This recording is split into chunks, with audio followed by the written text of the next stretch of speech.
말씀 함께 보도록 하겠습니다. 오늘 본문 말씀은 갈라디아서 6장 13절에서 14절 말씀입니다.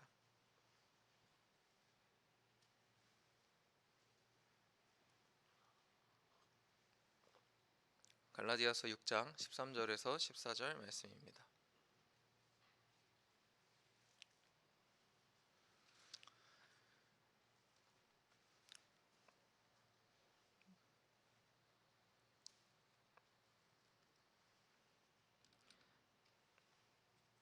네, 제가 13절 읽고 14절 여러분들과 함께 읽도록 하겠습니다. 할례를 받은 그들이라도 스스로 율법을 지키지 아니하고 너희에게 할례를 받게 하려 하는 것은 그들이 너희로 육체로 자랑하게 하려 함이라. 내게는 우리 주 예수 그리스도의 십자가 외에 결코 자랑할 것이 없으니 그리스도로 말미암아 세상이 나에 대하여 십자가에 못 박히고 내가 또한 세상에 대하여 그러하니라. 아멘. 네, 여러분 반갑습니다. 다 함께 모이니까 또 굉장히 인원이 많아서 긴장이 됩니다. 20명 이하였을 때는 또 마음이 편했는데 이렇게 많이 모이시니까 또 더 떨리는 것 같습니다. 오늘 말씀을 시작하기 전에 여러분들께 질문드리고 싶은 것이 인생에서 여러분들 혹시 자랑할 것이 있는지 여러분들께 묻고 싶습니다. 제가 일생을 살면서 느꼈던 것이 무엇이냐면 자기소개란이나 또 사람들을 만나서 누군가 저에게 특기가 뭐냐고 물어보면 그걸 답하는 게 참 어렵더라고요. 저는 참 평범한 사람이라는 생각을 많이 했습니다. 뭔가 잘하는 게 없고 다 그냥 완만하게 하고, 그래서 특기를 쓰라고 하면 뭔가 악기도 할 줄 아는 게 없고 또 운동도 그냥저냥 해서 사실은 뭔가 자랑할 것이 없다, 이런 생각을 많이 했는데, 사실 우리가 인생에서 살면서 우리가 모르는 특기 하나씩은 가지고 있는 것 같아요. 그리고 우리가 하는 일을 통하여서 우리가 어떤 성취감을 이루면 그것을 남들에게 자랑하고는 합니다. 그래서 우리가 각자 자랑하고 그것으로 인생의 만족을 느끼면서 살고는 하는데, 오늘 말씀에서는 우리가 자랑할 것이 오직 십자가와 예수님밖에 없고 그 외에 다른 것들은 자랑할 것이 없다라고 이야기하고 있습니다. 우리가 인생에서 자랑할 것이 있는 사람들이 있죠. 어떤 사람들은 자랑을 많이 하는 사람이 있고 자랑할 만한 것이 있는데도 민망해서 안 하는 사람들도 많아요. 그런데 우리가 이 사회를 살면서 확실하게 알 수 있는 것은 자랑할 만한 것이 아닌데 자랑하면 우리가 바로 눈치챈다는 것입니다. 이 사람이 자기를 드러내는구나, 이 사람이 그냥 자기 잘나려고 스스로를 나타내고 있구나 하는 것을 금방 알아차리는데, 여러분들 혹시 자신이 기독교인인 것을 자랑해 본 적이 있으세요? 안 믿는 사람에게 그래? 근데 나는 기독교인이야 하면서 자랑해 보신 적이 있으신가요? 바울은 이 시대에서 굉장히 고스펙의 학력을 가진 사람이었습니다. 그 시대에 대학교에서 공부를 했고 또 그 시대에 로마 제국의 시민이었어요. 로마 제국의 시민이란 말은 지금의 미국 시민들과 같이 어디에 가서도 미국 땅의 보호를 받고 어디에 가서도 함부로 공격을 당하지 않는다는 것을 의미합니다. 로마 제국의 시민들은 어떤 땅에서도 로마 제국의 판결을 받아야 하는 사람들이고 어떤 땅에서도 사형을 당할 수 없고 보호받는 사람이었어요. 지위상으로도 굉장히 높은 사람이고 또 학력도 굉장히 높습니다. 그런데 바울이 오늘 이 말씀을 통해서 말하고 있는 것이, 나에게는 자랑할 것이 하나도 없고 오직 하나님을 믿는 것만이 내가 자랑할 것이다 라고 우리에게 이야기하고 있는 것입니다. 그래서 우리가 이 말씀을 보면서 우리도 그리스도인이라서 자랑할 게 있다면 그것이 무엇이겠는가 하는 것을 좀 돌아보기를 원합니다. 오늘 말씀은 이 갈라디아서의 마지막 말씀인데요, 말씀을 보면 11절부터 이 문단이 시작한다고 볼 수가 있습니다. 11절에서 내 손으로 너희에게 이렇게 큰 글자로 쓴다 라고 이야기하는데, 내 손으로 큰 글자로 쓴다는 것은 무슨 의미를 가지냐면, 바울이 옛날 사람들은 키보드가 없었기 때문에 글씨를 잘 쓰는 사람들을 대필자로 사용하곤 했습니다. 그게 우리나라에 한 50년 전까지만 해도, 뭐 40년, 30년 전까지만 해도 있었는데, 글씨를 잘 쓰는 사람들이 뭐 어떤 CEO나 또 돈 많은 사람들 대신 글을 써주는 거예요. 누군가에게 편지를 보낼 때나 누군가 기록을 남길 때 그 사람들이 글을 써주고는 하는데, 이 바울도 대필자를 쓰는 것입니다. 그래서 편지를 보낼 때 어떤 스펠링의 오류가 없도록, 그리고 편지를 보낼 때 글씨가 나빠서 알아보지 못하는 일이 없고, 또 종이가 비싸기 때문에 잘못 쓰면 완전히 통째로 갈아야 되죠. 그래서 그런 일이 없도록 대필자를 쓰게 됩니다. 그런데 이 11절부터 마지막 절까지 본인이 직접 쓴 거예요. 나와봐라 하고 본인이 직접 쓰면서, 내가 너희에게 내 손글씨로 직접 쓴다 하면서 자신의 진심을 전한 것입니다. 그래서 이 갈라디아서 마지막 장에는 바울이 갈라디아 교인들을 얼마나 아끼는지가 나와 있고, 또 바울이 앞으로 이것을 읽는 사람들에 대해서 이 마지막 문단이 나의 진심이다, 그리고 이 갈라디아서 전체의 주제를 담고 있다 하는 것을 우리에게 보여주고 있는 것입니다. 그래서 오늘 이야기하는 것이 무엇이냐, 갈라디아 교인들 중에는 여기 보면 육체의 모양을 내려 하는 자들이 있었다, 이렇게 이야기를 하는데, 이 교회에 우리가 예수님을 믿음에도 불구하고 율법을 지켜야지만 구원을 받는다고 이야기하는 그 사람들을 바로 육체의 모양을 내려 하는 사람들이라고 표현을 한 것입니다. 옛날에 율법을 지키는 사람들은 첫 번째로 무엇을 했냐면, 태어난 지 7일 만에 할례를 받아야 했습니다. 지금의 포경 수술과 같은 비슷한 수술인데, 이 할례를 받는 것이 그들의 율법의 시작이었어요. 누구든지 자기가 하나님을 믿게 되면 너희들은 할례를 받아야 된다라고 이야기를 했습니다. 할례를 받는 것도 사실 구약에서는 하나님께서 할례를 받으라고 이야기를 할 때 할례가 중요한 것이 아니라 그 할례에 담긴 하나님과의 약속이 중요한 것이라고 분명히 언급을 했는데, 유대인들은 그럼에도 불구하고 할례가 중요하다고 생각을 했어요. 그래서 바울이 이런 표현을 쓴 것입니다. 너희가 육체의 모양을 바꾸는 사람들이다. 육체의 모양을 내는 사람들이다. 그래서 육체의 모양을 내는 사람들은 할례를 받게 하며, 그래서 십자가로 말미암아 박해를 면하려 한 뿐이로다, 이렇게 이야기를 합니다. 율법을 따르는 사람들에 대해서 갈라디아 교인들이 그 사람들을 따르려고 했는데, 바울이 지금까지 그 사람들을 따르면 안 된다고 이야기를 했습니다. 너희들이 지금까지 율법을 따르는 선생님들을 만나왔는데 그 선생들을 절대로 따르면 안 된다. 근데 왜 그러하느냐면, 오늘 이야기하기를 너희가 십자가로 말미암아 박해를 면하려는 사람들을 따르려고 한다라고 이야기를 하고 있어요. 여러분들, 기독교인으로 살면서 가장 많이 고민하는 것이 무엇입니까?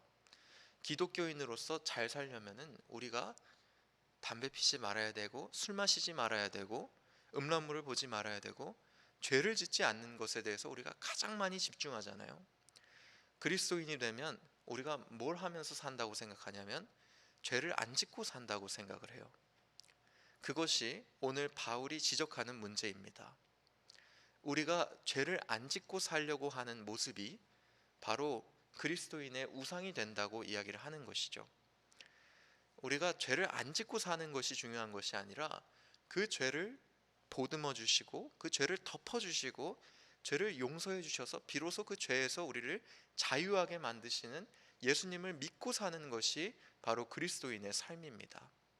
우리가 어떤 것에 쫓기면서 사는 것이 기독교인의 삶이 아니죠.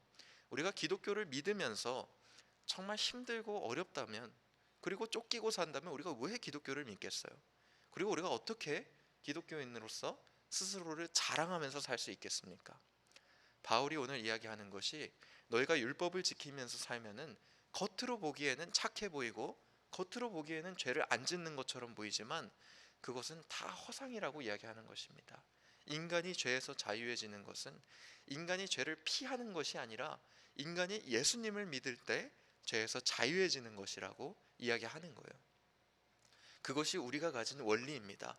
죄를 안 지어서 구원받는 것이 아니라 죄를 짓고 우리가 넘어졌고 낙심했고 우리의 가치가 스스로는 제대로 설 수 없을 때 예수님은 우리가 받아들이고 예수님께서 우리를 창조하신 분이 우리의 가치를 세워주시고 우리를 구원받기 합당하다고 말씀해 주심으로써 우리가 구원받고 죄에서 자유해지는 것, 우리가 그 모습으로 사는 것이 참된 그리스도인으로 사는 거예요. 율법을 지키고, 율법이라는 것은 지금은 우리가 율법 지키지 않지만 우리가 신앙적인 노력을 통하여서 하나님께 인정받는다고 생각하잖아요. 매일 예배에 나오고 기도함으로써 하나님께 인정받는다고 생각하세요? 하나님께서 여러분이 매일 기도에 나오니까 여러분을 구원받기에 합당하다, 너는 괜찮은 애야, 이렇게 생각한다면은, 이렇게 받아들이신다면 우리가 기독교를 쫓기면서 믿는 것입니다. 오늘 육체의 모양을 내는 자들처럼 너희들이 그저 십자가로 통하여서 형벌을 면하려고 기독교를 믿는 것입니다. 오늘 하나님과 또 바울이 우리에게 전하고 있는 것은 그런 것을 안 해도 내가 너희를 사랑하고, 그런 것을 안 해도 너희가 가치 있고, 그런 것을 안 해도 너희가 구원받기 합당하다는 것입니다. 우리가 왜 기도하고 왜 예배합니까? 구원받고 그 가치가 주님 안에서 존귀해졌기 때문에 기도하고 예배하고 구원받는 것이지, 기도하고 예배하고 구원받아서 구원받는 것, 하나님께 찬양 드리는 것이 아니라는 것이죠. 그래서 바울은 이것을 자랑하고 있는 것입니다. 내 안에는 이제는 주 예수 그리스도의 십자가만이 나의 능력이고 나의 특기고 자랑이라고 이야기하는 것이에요. 이제 바울이 자기가 인생을 살면서 수없이 쌓아온 것이 자신의 가치를 규정하는 것이 아니라 자신이 새롭게 됨을 이야기하는 것입니다. 자신이 하나님을 믿었기 때문에 우리의 인생과 존재 가치가 주님으로 인하여서 결정받고 주님께서 우리의 가치를 규정하시고 그것으로 인하여서 우리가 새롭게 돼서 자유함을 누리게 된다는 것이죠. 그래서 오늘 15절에서는 이렇게 이야기하고 있습니다. 할례나 무할례가 아무것도 아니로되 오직 새로 지으심을 받는 것만이 중요하니라.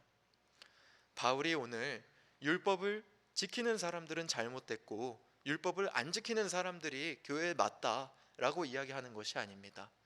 율법을 지키고 안 지키고가 중요한 게 아니라 바로 우리가 하나님 안에서 어떤 존재가 됐는지를 깨닫는 것이 중요하다고 이야기하는 거예요. 갈라디아서 전체에서 말하고 있는 것이 너희가 앞으로 율법을 지키지 말아야 된다 하는 것이 아니라 너희가 도대체 무엇인 줄 아느냐, 너희가 도대체 어떻게 된 존재인 줄 아느냐고 우리에게 질문하고 있는 거예요. 하나님께서 우리를 구원하셔서 완전히 새로운 존재로 만들어 주셨는데 우리가 그것을 깨닫지 못하고 사는 것에 대해서 바울이 안타까움을 느끼는 것입니다. 오늘 바울의 자랑을 보세요. 바울이 무엇을 자랑하고 있냐면, 그러나 14절에 그러나 내게는 우리 주 예수 그리스도의 십자가 외에 결코 자랑할 것이 없으니 그리스도로 말미암아 세상이 나에 대하여 십자가에 못 박히고 내가 또한 세상을 대하여 그러하니라. 바울이 자랑하고 있는 것이 더 이상 내가 하나님 외에는 자랑할 것이 없는데, 그게 어떤 모습이냐면 그리스도로 말미암아 세상이 나에 대하여 십자가에 못 박히고 내가 또한 세상에 대하여 그러하다.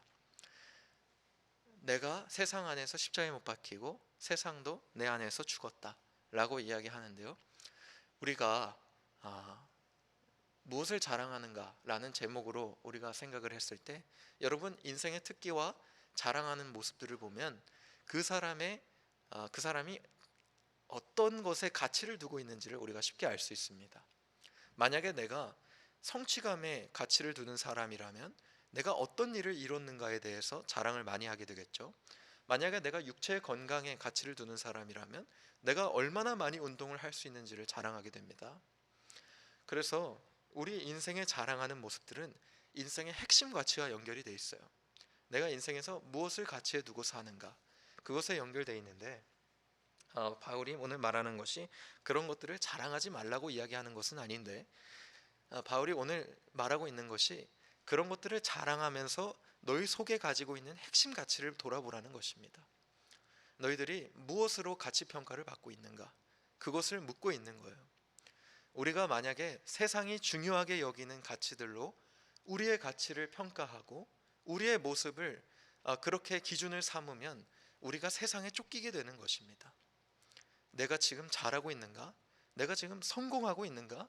내가 지금 여기까지 와서 내가 하나님 앞에 그리고 세상의 사람들을 보기에 내가 잘 됐나? 그런 것에 우리 인생이 쫓기게 된다는 거예요. 우리 젊은 세대의 가장 큰 불안함이 무엇입니까?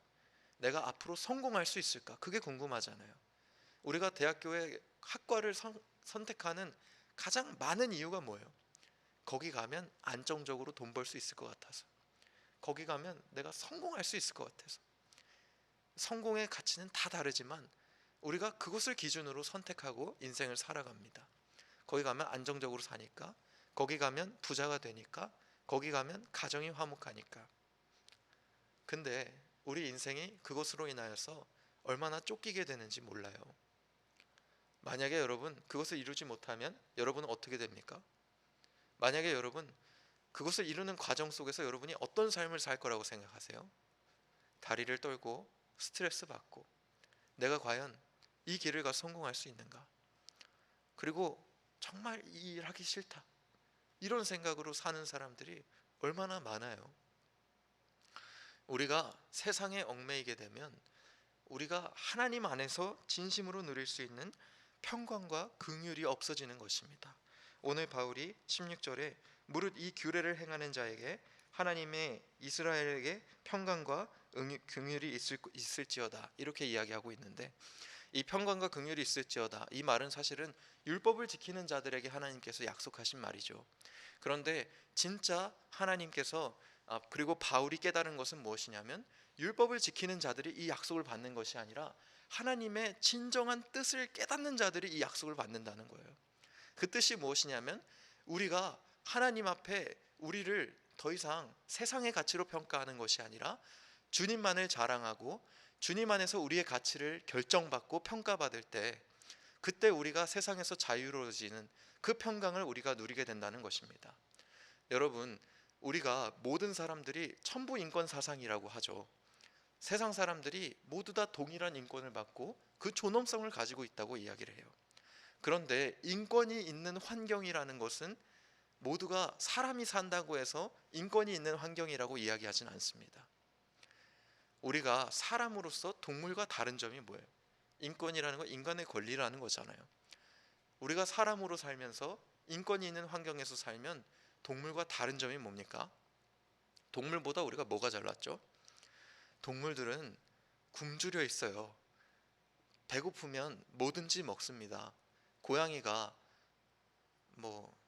두더지를 먹고 싶어서 두더지를 고르는 것이 아니라 눈앞에 두더지가 모이면 두더지라도 먹어야 되는 것이죠.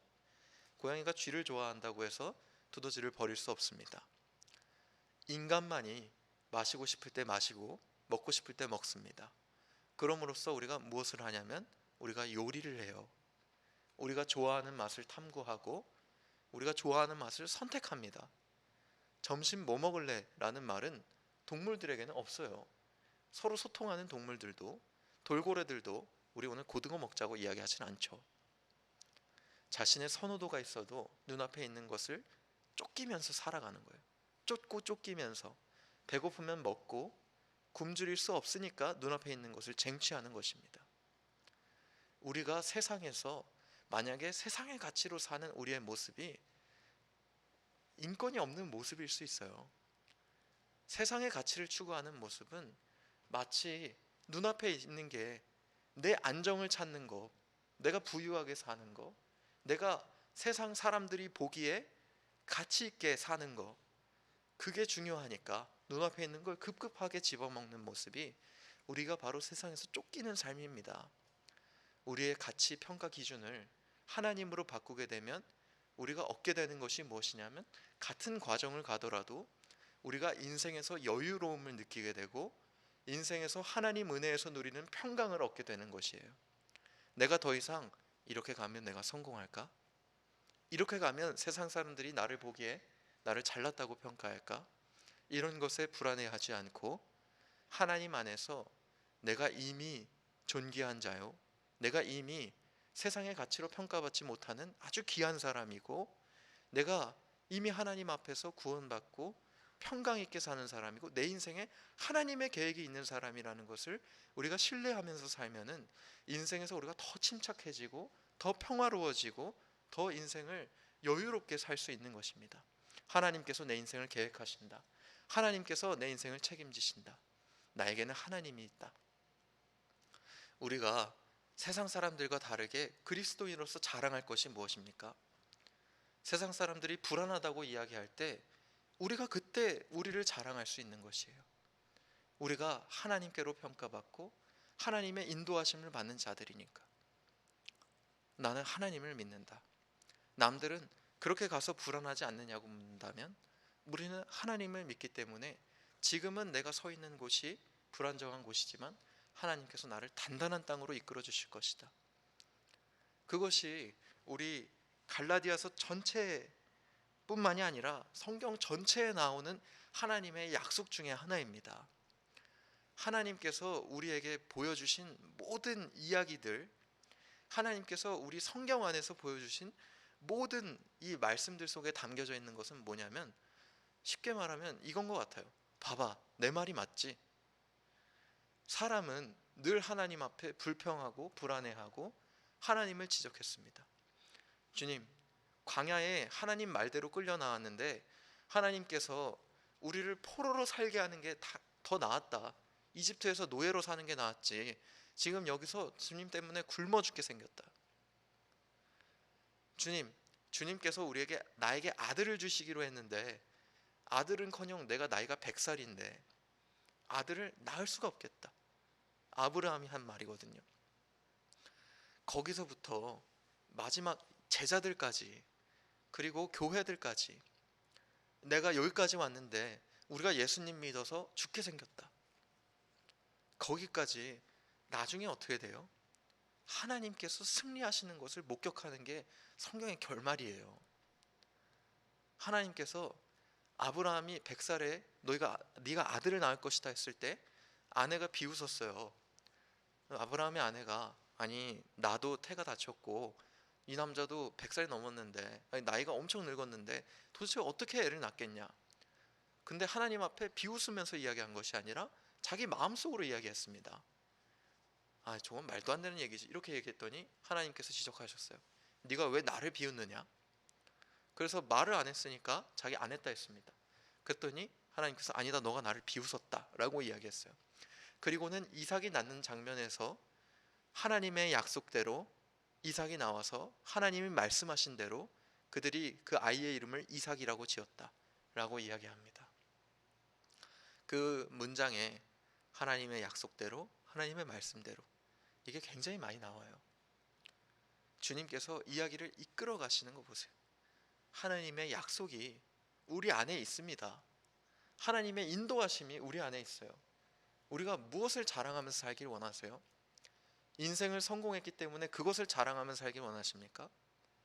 그것은 우리가 쫓기면서 사는 삶이에요. 사자는 강한 것 같고 호랑이는 멋있는 것 같고 곰은 당당한 것 같지만 그들은 인간에게 쫓기기 마련입니다. 그들은 굶주리면 숲에서 그냥 굶어 죽는 것이에요. 인간만이 스스로 선택하고 인간만이 스스로 자신의 삶에서 행복을 추구하면서 삽니다. 여러분, 우리가 하나님 안에서 창조된 것이라고 믿는다면은 우리가 하나님 안에서 인간으로 창조된 것이에요. 맞죠? 우리가 하나님 안에서 주님의 뜻대로 살 때 진짜 인간대로 살 수 있는 것입니다. 우리의 존재가 도대체 뭐예요? 우리의 존재가 마음으로 세상을 쫓으면서 사는 사람들입니까?